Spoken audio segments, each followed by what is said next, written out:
নমস্কার, আপনারা দেখছেন নিউজ বিএম। শুরু করছি আজকের বিশেষ বিশেষ সংবাদ। বুধবার কসবায় প্রতিবাদ দেখাতে গিয়ে পুলিশের হাতে বেধড়ক মার জুটেছিল চাকরিহারা শিক্ষকদের। বিক্ষোভরত চাকরিহারাদের পেটে পিঠে লাথি মারা হয়। শুধু তাই নয়, বেধড়ক লাঠিপেটা করার অভিযোগ ওঠে পুলিশ কর্মীদের বিরুদ্ধে। মহিলারাও রেহাই পায়নি। এই লাঠিচার্জের ব্যাপারে সাফাই দিতে গিয়ে পুলিশ কমিশনার ও রাজ্যের মুখ্য সচিব মনোজ পন্ত জানিয়েছিলেন যে পুলিশ ইনজিওর হয়েছে, তাই বাধ্য হয়ে অ্যাকশন নিতে হয়েছিল পুলিশদের। এরপর রাতভর এসএসসি ভবনের সামনে প্রতিবাদ ও বিক্ষোভে বসেন চাকরিহারা শিক্ষকেরা। তারা বৃহস্পতিবার মহামিছিলের ডাক দেন। তবে এবার আরো বড় সিদ্ধান্ত নিয়েছেন চাকরিহারা বিষয়ে আরো জানা যাচ্ছে, এসএসসি ভবনের সামনে বেলা 11টা থেকে অনশনে বসতে চলেছে তারা। কেন এই অনশনের সিদ্ধান্ত? গতকালের ঘটনার প্রতিবাদের পাশাপাশি যোগ্য অযোগ্যদের পাবলিশ করতে হবে, ওএমআর এর মিরর ইমেজ প্রকাশ করতে হবে বলে দাবি জানিয়েছেন তারা। আর যতক্ষণ না তা হচ্ছে ততক্ষণ তারা অনশনে বসবেন বলে পরিষ্কার জানিয়ে দিয়েছেন চাকরিহারা যোগ্য শিক্ষকেরা। আপনি যদি চ্যানেলে নতুন হয়ে থাকেন তাহলে আমাদের খবরের আপডেট পেতে লাইক করুন, কমেন্ট করুন, খবরের থেকে মতামত দিন। আর যদি আমাদের সংবাদ আপনার ভালো লাগে তাহলে সাবস্ক্রাইব করে বেল বাটনে ক্লিক করুন খবরের আপডেট সবার আগে পেয়ে যেতে।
আপনারা টাউন হলের সামনে থেকে কি করবেন এবং কি দাবিটা কি? আমরা 2016 এসএলএসটি যোগ্য আমরা শিক্ষক এবং শিক্ষাকর্মী। আমাদের আজ এই অভিযানটা হচ্ছে ডিআই অফিসে অভিযান। আমাদের গত 3 এপ্রিল আমাদের সুপ্রিম কোর্ট থেকে আমাদের এই পুরো প্যানেলটাকে বাতিল করা হয়েছে, যেখানে আমাদের কোনো রকম দুর্নীতি কোনো কিছুতে আমাদের নাম নেই, কিছু নেই। তবুও আমাদের এরকম প্যানেল থেকে ক্যান্সেল করা হয়েছে, যার জন্য আমরা আজ ন্যায় বিচার পাওয়ার জন্য আমরা জেলায় জেলায় এই ডিআই অফিস অভিযান করছি। এরপর আমাদের আরও নানা রকম কর্মসূচি রয়েছে। আমাদের যেটা সরকারের কাছে এবং এসএসসির কাছে আমাদের বার্তা যে আমাদের যেন সঠিক ওএমআর মিরর ইমেজ আর কি আমাদের ওয়েবসাইটে প্রকাশ করুক এবং আমাদের যোগ্য অযোগ্য তালিকা যেন প্রকাশ করে সুপ্রিম কোর্টে নিয়ে গিয়ে আমাদের যেন বাঁচায়, এই আমাদের আজকে দাবি। বলছি মালদায় কতজন আছে? মালদায় প্রায় 600 জন, প্রায় 600 জনের মতো আমরা আছি। বলছি মুখ্যমন্ত্রী নেতাজি স্টেডিয়ামে বার্তা দিয়েছিল মানে স্কুলে যাওয়ার জন্য, কি বলবেন? আমরা সেই বার্তা শুনেছি, কিন্তু আমরা তাতে মানে আশ্বস্ত হইনি। কারণ উনি সেই ওনার সে কথার মধ্যে অনেক কিছু ধোঁয়াশা রয়েছে এবং সেখানে আমরা আশ্বাস পাইনি, যার কারণে আমরা আবার সেই এরকম অভিযান আমাদের এরকম নানারকম কর্মসূচি শুরু করেছি। আমাদের আজ থেকে শুরু হচ্ছে আর কি, আজকে ডিআই অফিসের অভিযান আছে, এরপর পরবর্তী আমাদের আরও নানারকম অভিযান রয়েছে। আমরা কালকে সংবাদ মাধ্যমে কিছু জায়গায় দেখা যায় অনেক টিচারকে মানে এক্সাম গার্ডও দিয়েছে। হ্যাঁ দিয়েছে, যেহেতু এক্সাম রয়েছে হয়তো তাদের সেরকম ভাবনা চিন্তা হিসেবে দিয়েছে। আমরা তো স্কুলে 1 বছর চাকরি করছি, কাজ করছি, আমাদের তো কিছু ওরকম দায়িত্ব রয়েছে, সেই জায়গা থেকে আমরা গেছি। কিন্তু আমরা যাবো না স্কুলমুখী আমরা এখন পর্যন্ত হবো না। আমাদের যতক্ষণ পর্যন্ত ন্যায় বিচার পাচ্ছি আমরা, তো আমরা এখন আমাদের এই অভিযান চালিয়ে যাবো। আপনার নাম? আমার নাম মানসী ঘোষ, আমি গ্রোথনগর হাই স্কুলের শিক্ষিকা। বিনা কোনো দোষে আমাদের চাকরি চলে গেছে, আমরা কিছুই জানলাম না, আমরা কি করলাম। আমরা নিজের মতন যোগ্যতায় নিজের চাকরি পেয়েছি। সেই 6 বছর আগে আমরা জিডিএর যোগ্যতা পড়াশোনা করে চাকরি পেয়েছি। আর হঠাৎ করে একদিন শুনছি, ফার্স্ট সেমিস্টারের খাতা চেক করছিলাম, হঠাৎ করে শুনছি 1 বছর আগে আমাদের চাকরি নেই। আমি কিছুই বুঝতে পারলাম না, আমি প্রথমে তো বিশ্বাস হলো না কেন আমাদের চাকরিটা গেল। পরে আবার এরকম 1 বছর লড়াই করার পর না কোনো শুধু আশা যে না আমরা জাস্টিস পাবো, যে সুপ্রিম কোর্টে আমরা গেলাম কিন্তু ওখানে আমরা জাস্টিস পেলাম না। এবার কমিশনকে দরকার যে আমাদের যোগ্য লিস্টে দেয়। জাস্টিস পেলেন না কেন? জাস্টিস পেলেন না, কারা দায়ী কি মনে করছেন? জাস্টিস রাজ্য সরকার দায়ী আমার যা মনে হয়। ওদের কাছে সবকিছু যদি আছে সেগ্রিগেশন করে, তো যেটা সুপ্রিম কোর্ট যেটা চাইছে সেটা অবশ্যই দেওয়া উচিত, সেটা অবশ্যই দেওয়া উচিত। অযোগ্যতার লিস্ট আমি চাই না, যোগ্যতার লিস্টটাও দরকার। অযোগ্যতার লিস্ট সঙ্গে সঙ্গে ওটা দিয়েছে ঠিক আছে, এবার যোগ্যতার লিস্টটা পাবলিশ করুক। আমাদের এত অসুবিধা, আমাদের মতন ক্যান্ডিডেট আমাদের বলেছে হাইকোর্ট সুপ্রিম কোর্ট রায় দিয়েছে যে আমাদের বেতন কন্টিনিউ থাকবে, কিন্তু আমরা বেতন না, আমরা চাকরি চাই। চাকরি থাকলে আমাদের বেতন কন্টিনিউ থাকবে, বেতন থাকলে চাকরি থাকবে না। ওই ধরা চাই না, আমার যোগ্যের জিনিস আমার চাই। আমি কাউকে টাকা দিয়ে দিইনি, আমি টাকা দিইনি। আমার নিজের খরচ কত হয়, আমার নিজের জন্য কত খরচ হয়, আমার একটু এখান থেকে ওইটুকু যেতে আমার টোটো লাগে, আপনারা হেঁটে চলে যাবেন, আমি পারবো না। কি সমস্যা আপনার? আমার ছোট থেকে আমি জন্ম থেকে হ্যান্ডিক্যাপ, আমার পায়ে আমি ব্যালেন্স পাই না, পায়ে আমি বিনা সাপোর্টে পারি না। আমি এখান থেকে ওইটুকু আমি বিনা সাপোর্টে চলতে পারবো না। আমার এই যে আবার পরীক্ষা দিতে বলছেন, কোথা থেকে আমি পরীক্ষা দিব? একটা পরীক্ষা দিবার জন্য আমাকে কলকাতা যেতে হবে। আমার তখন আমার 10 বছর আগে আমার আলাদা শক্তি ছিল, এখন বয়স হয়েছে, আস্তে আস্তে বয়স হচ্ছে, আমার পায়ের শক্তি আরো কমছে। আমি আমার মা বাবা আছে, আমার বৃদ্ধ তারা। আমি চাকরি করি বলে আমার একটা বিয়ে হলো, আমার গতি লেগেছে, কিন্তু আমি চাকরি চলে গেলে আমার ভবিষ্যৎটা কি? এরকম আমার মতন অনেকে আছে, অনেকে সংসার নেই, জব কি করবো আমরা? আমরা কোথায় যাব? আমাদের সামান্য যে সেট চাই, আমাদের লিস্ট চাই। যদি আমরা কোনো দোষ করে থাকতাম আমরা মেনে নিব, কিন্তু আমরা বিনা দোষে কেন? আমার নাম অনিন্দিতা সাহা, আক্রমণ স্কুলের অ্যাসিস্ট্যান্ট টিচার 11-12 এর। মালদা টাউন স্টেশনে মালদা ডিভিশনের উদ্যোগে স্বচ্ছ ভারত ও সাফাই অভিযানের অ্যাওয়ারনেস প্রোগ্রাম অনুষ্ঠিত হয় বৃহস্পতিবার সকাল 10টা নাগাদ। এই অনুষ্ঠানে উপস্থিত ছিলেন মালদা ডিভিশনাল রেলওয়ে ম্যানেজার সহ আরপিএফ স্কাউটের কর্মীরা। এই অনুষ্ঠানে স্বচ্ছ ভারত গড়ে তোলার জন্য সকল শ্রেণীর মানুষের মধ্যে অ্যাওয়ারনেস গড়ে তোলার উদ্যোগ গ্রহণ করা হয় এবং চিত্রনাট্য ও আবৃত্তির মাধ্যমে কিভাবে পরিষ্কার পরিচ্ছন্ন রাখা যায় তা তুলে ধরা হয় জনসাধারণের উদ্দেশ্যে। স্বচ্ছ ভারত গড়ে তোলার জন্য প্রত্যেক নাগরিককে সচেতনভাবে উদ্যোগ গ্রহণ করার জন্য আহ্বান জানানো হয় এই অনুষ্ঠানের মাধ্যমে। সবশেষে একটি র্যালি করা হয়। স্টেশনের 1 নম্বর প্ল্যাটফর্ম ঘুরে স্টেশন চত্বরে এই র্যালি শেষ হয়। सब हम करते रहे, इससे छोड़ के प्लांटेशन हम करते हैं, सिर्फ प्लांटेशन नहीं करते जो एक पेड़ को लगाया छोड़ दिए, ये नहीं। हम लोग एक पेड़ को लगाते हैं, उसको बड़ा करते हैं। जैसे हम लोग का अच्छा होना चाहिए अपने घर से। प्यारे बच्चों, मालदा डिवीजन के सभी अधिकारी एवं यात्रीगण, आज की ये जो पहल की गई है, इसका मेन उद्देश्य यह है कि हम लोग इस चीज़ को अपने अंदर में अंगीकार करें कि सफाई जो है वो किसी दूसरे का कार्य नहीं है। सफाई रखना हम लोगों का सबका कर्तव्य है। सब लोगों का धर्म है। महात्मा गांधी जी ने जैसे कहा था कि जहाँ सफाई होती है वहीं देव बसते हैं, इसलिए ज़रूरी है कि इनग्रेन करें, बताएं कि ना सिर्फ उन्हें अपने घर को साफ रखना है, अपितु वो सब सार्वजनिक स्थान जिनका वे उपयोग करते हैं उनको भी उतना ही साफ रखना बहुत ज़रूरी है।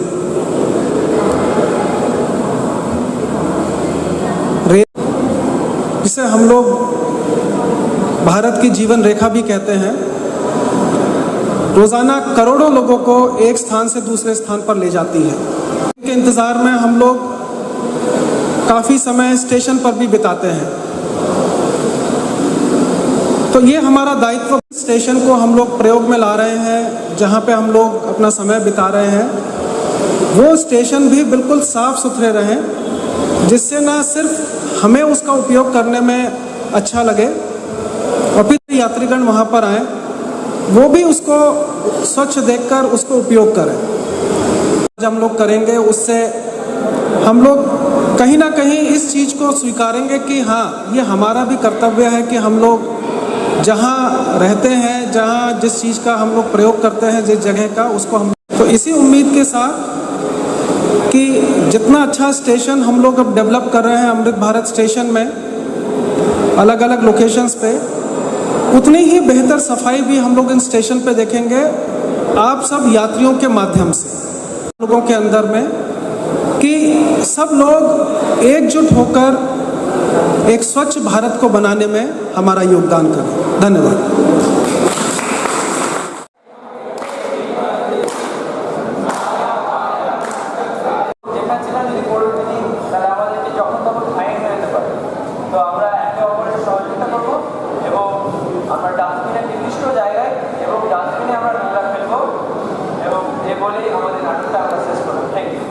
और बंगाली सबको लैंग्वेज का अदबी है, लेकिन मैं ये थोड़ा सा हिंदी भी दिया हूँ और बांग्ला में कर रही हूँ। मुझे लगता है कि आप लोगों को समझ में आ जाएगा, क्योंकि ये तो आखिर बंगाली है ना। बस तू क्यों फोन किया है?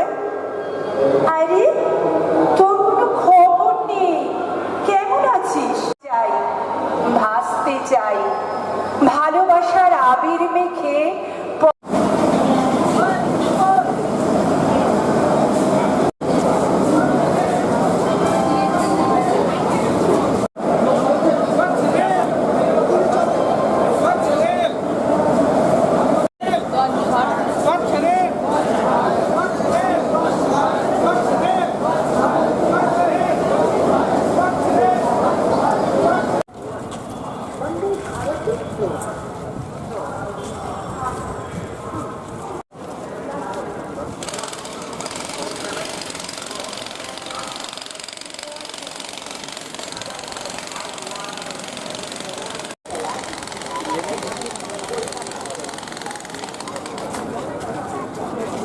स्वच्छ भारत, स्वच्छ भारत, स्वच्छ भारत, स्वच्छ भारत।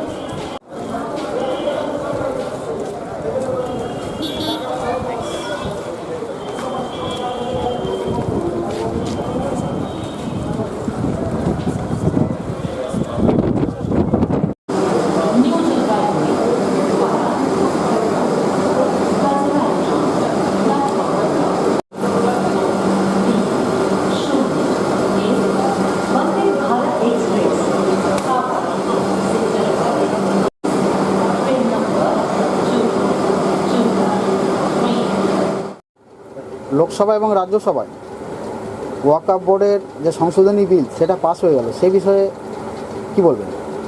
দেখুন, ওয়াকফ হচ্ছে অনেকটা আমাদের যেমন হিন্দুদের যেমন দেবত্ব সম্পত্তি, ওরকম হচ্ছে ওয়াকফ বোর্ডের সম্পত্তি।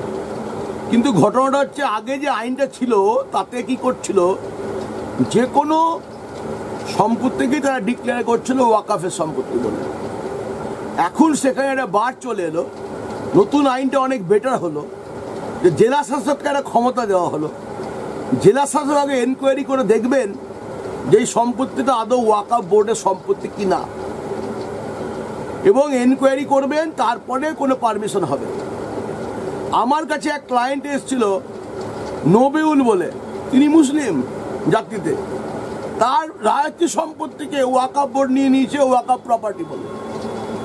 সাধারণ মুসলিমরাই আগেকার আইনে প্রচন্ড ক্ষতিগ্রস্ত হয়েছে, হিন্দুরাও ক্ষতিগ্রস্ত হয়েছে। অনেক হিন্দুদের ল্যান্ড, সনাতনীদের ল্যান্ড ওয়াকফ বোর্ড বলে তারা একটা বোর্ড লাগিয়ে দেয়, দিয়ে বলে এটা ওয়াকফ বোর্ড। দেখছি রেকর্ডে দেখা যাচ্ছে অনেক ল্যান্ড তারা ওয়াকফ বোর্ডের বোর্ড বসিয়ে দিচ্ছে, কিন্তু সেই সম্পত্তিটা অ্যাকচুয়ালি হচ্ছে রায়তী সম্পত্তি। তো সেই কারণে নতুন আইন অনেক বেশি যুক্তিসঙ্গত বলে আমি মনে করি। এতে সাধারণ হিন্দু, সাধারণ মুসলিম সবাই উপকৃত হবে। ইতিমধ্যে পার্লামেন্টের নিম্ন ও উচ্চকক্ষে পাশ হয়ে যাওয়া ওয়াকফ বিলের প্রতিবাদে সারা বাংলা জুড়ে চলছে বিক্ষোভ কর্মসূচি। এই বিলের প্রতিবাদে চলছে বিভিন্ন জায়গায় বিক্ষোভ, চলছে পুলিশের উপর মারধর, জ্বলছে পুলিশের গাড়ি। এই বিষয়ে বিভিন্ন রাজনৈতিক মহল থেকে বিভিন্ন মতামত প্রেরণ করছে রাজনৈতিকবিদেরা। এই বিষয়ে বিজেপির রাজ্যসভার সাংসদ কি বলছেন তুলে ধরলাম আপনাদের সামনে। থাকলে কেউ কিছু কেড়ে নিতে পারবে না। মুখ্যমন্ত্রী, আমি নাম আবার বলছি, কড়াইয়া থানার উল্টো দিকে 101 এর এ আর 101 এর বি,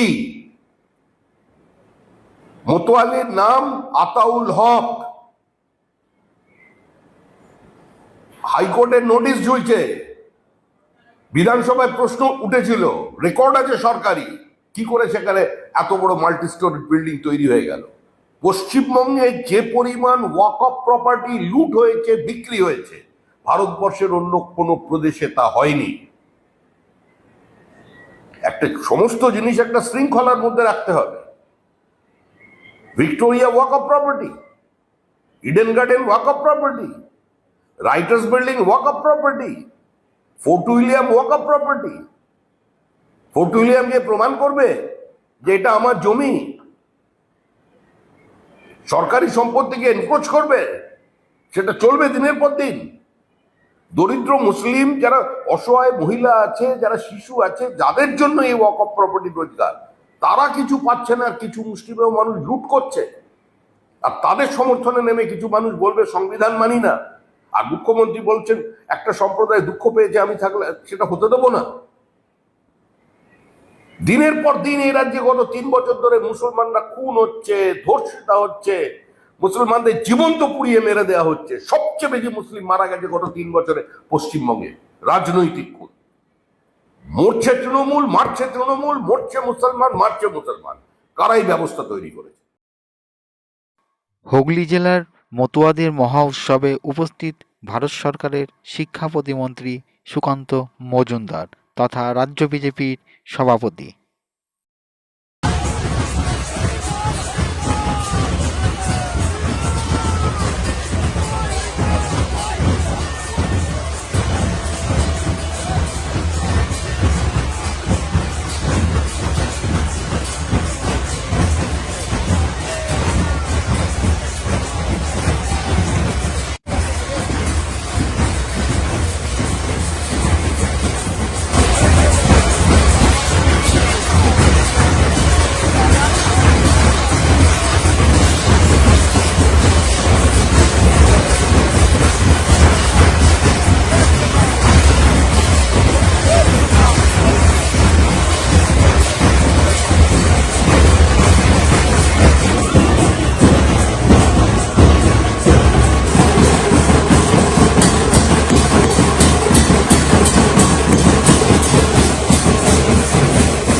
জয় হরিচাঁদ, জয় গুরুচাঁদ, জয় হরিবোল, হরিবোল, গোপাল ধাম কি। আজকে এই হরসিদ গোসাইয়ের আশ্রমে আসার সৌভাগ্য আমি 1 বছর আগে, মানে প্রায় 2 বছর আগে আর কি, গতবার আসতে পারিনি, প্রথম আসার সৌভাগ্য হয়।